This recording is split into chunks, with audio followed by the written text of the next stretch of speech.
আসসালামু আলাইকুম প্রিয় ভিউয়ার্স, সবাই কেমন আছেন? আশা করি ভালো আছেন। আমি এমন একটা জায়গায় দাঁড়িয়ে আছি যে জায়গার নাম শুনলে মানুষ আতঙ্কে শিউরে ওঠে। বলেন তো কোথায় আছি? এমন একটা জায়গায় দাঁড়িয়ে আছি, বানিয়াচং উপজেলা এবং আজমিরগঞ্জ উপজেলার মাঝামাঝি এমন একটা জায়গা যেখানে অসংখ্য ডাকাতির মতো ঘটনা ঘটেছে অতীতে। সম্প্রতি এখনো কিন্তু মানুষেরা এখানে রাতে আসতে গেলে কিন্তু ভয়ে শিউরে ওঠেন।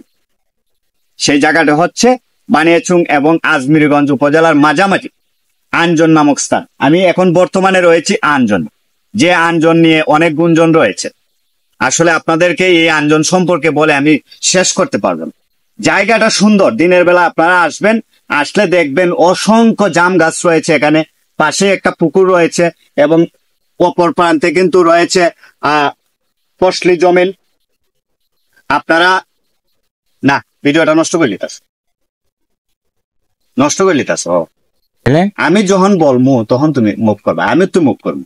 আমি যখন মুভ করবো আচ্ছা তুলে মাইজি জায়গায় ছিল না দো স্টার আবার ফসলি জমি।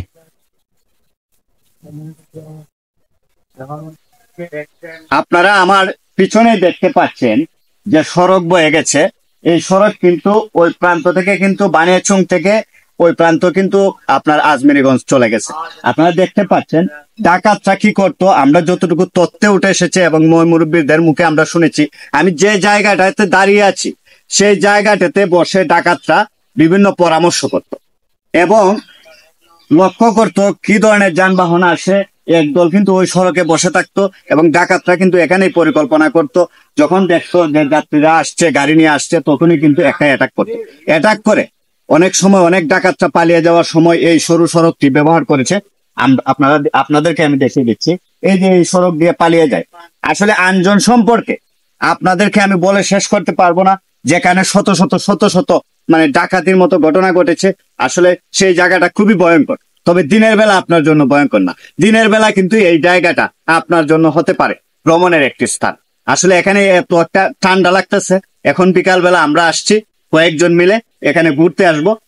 হঠাৎ করে মনে হলো যে এই আঞ্জন নিয়ে আপনাদের সঙ্গে আমি কিছু কথা শেয়ার করি, কারণ অনেকেই আছেন বানিয়াচং এর বাহিরে যারা থাকেন তারা কিন্তু আঞ্জনকে ছিলেন না, বা বানিয়াচং উপজেলার বাহিরের যারা বাসিন্দা আছেন, জেলা পর্যায়ের যারা বাসিন্দা আছেন, তারা কিন্তু আঞ্জন সম্পর্কে কিন্তু ধারণা নেই। আপনারা হয়তো অতীতে বিভিন্ন পত্র পত্রিকায় এখানকার ডাকাতির ঘটনা আপনারা শুনে থাকতে পারেন, কিন্তু সরাসরি কিন্তু আপনারা অনেকেই আঞ্জনের ঘটনা জানেন না বা দেখেনও নাই। আপনারা দেখতে পাচ্ছেন যে আমি যে আরো আপনাদেরকে দেখিয়ে দেব কিভাবে এখানে কোন পরিস্থিতি, এখানে কি রয়েছে এগুলো আপনাদেরকে দেখিয়ে দেব।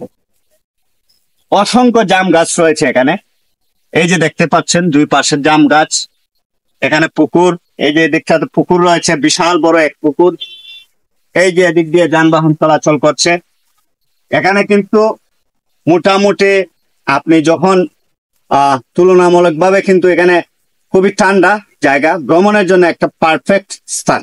আপনার দিনের বেলা যদি এখানে কেউ পিকনিক করতে চান বা বনভোজনের অ্যারেঞ্জমেন্ট করতে চান, আমি মনে করি এই জায়গাটি একটা পারফেক্ট জায়গা। কিন্তু অনেকে ভয়ে এখানে কোনো অনুষ্ঠান করতে চান না। কেন চান না? ওই যে অতীতে একটা রেকর্ড রয়ে গেছে যে এই আঞ্জন নিয়ে কিন্তু গুঞ্জন রয়েছে। আসলে গুঞ্জন নয়, এটা কিন্তু সত্য ঘটনা। যে গুঞ্জন আপনারা লোকমুখে শুনতে পাচ্ছেন সেটা কিন্তু শুধু গুঞ্জন নয়, সেটা কিন্তু সত্য ঘটনা। কারণ ইতিপূর্বে কিন্তু এখানে শত ডাকাতির মতো ঘটনা ঘটেছে, ভয়ঙ্কর ঘটনা ঘটেছে, যেগুলা আপনাদেরকে আমি মুখে বলে বর্ণনা করতে পারবো না। অনেক প্রবীণরা রয়েছেন আমাদের বানিয়াচং এর, যারা মনে করেন এগুলা সম্পর্কে অবগত রয়েছেন।